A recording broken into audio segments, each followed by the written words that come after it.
Hi there, I'm Gabrielle Tse, a writer based in Edinburgh.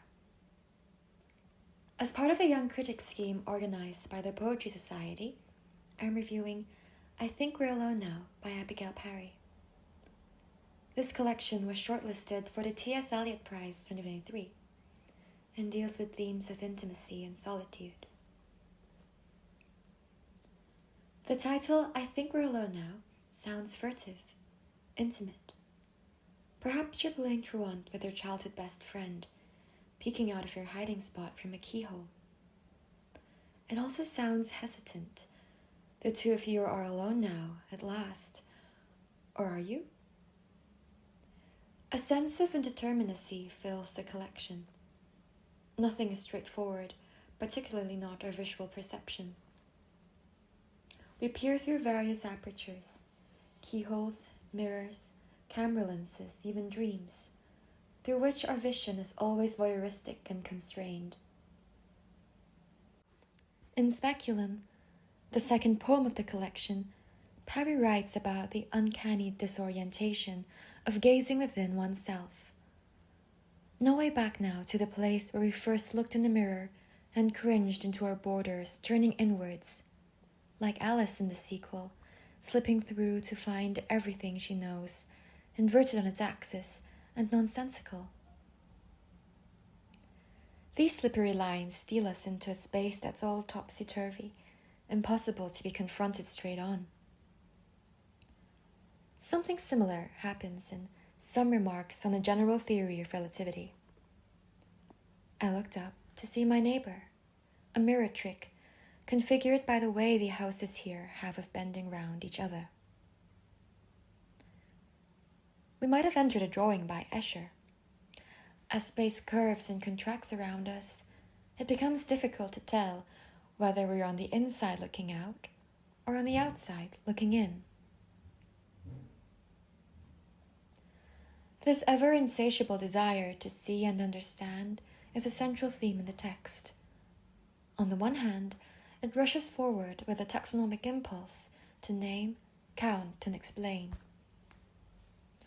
Some poems playfully mimic police reports and academic writing, reflecting our need for order. But the collection is also undercut by an instinctual sense of unknowability.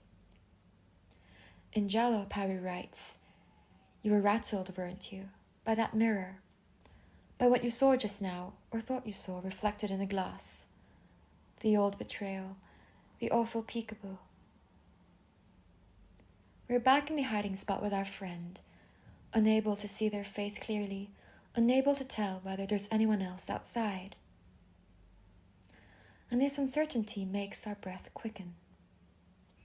This is, you understand, a partial view, writes Parry, connecting disrupted vision with disrupted intimacies. Besides, how can we fully see each other straight on when we're just so complex? As Parry puts it, everything worth having, doing, making is a knot.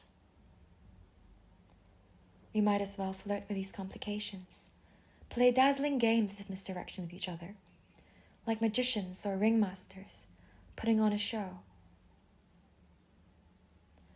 The vaudeville plays a big role in the text.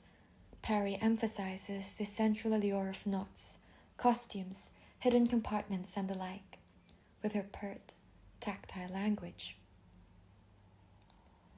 In Axonometric, for example, she presents to us a harlequin-like figure, enmeshed in punched-out sequins, mats, and dead-eye feather. This description evokes decadence, but also decay. Something is menacing about the glib economy of theatre tricks, which both titillate and terrify us. We enjoy artifice only in so much as we want to tear it all apart. As Parry puts it, there is a bratish riddle in the gut that knots itself and begs to come undone. The pleasure of knots rests on a tensive potential for release.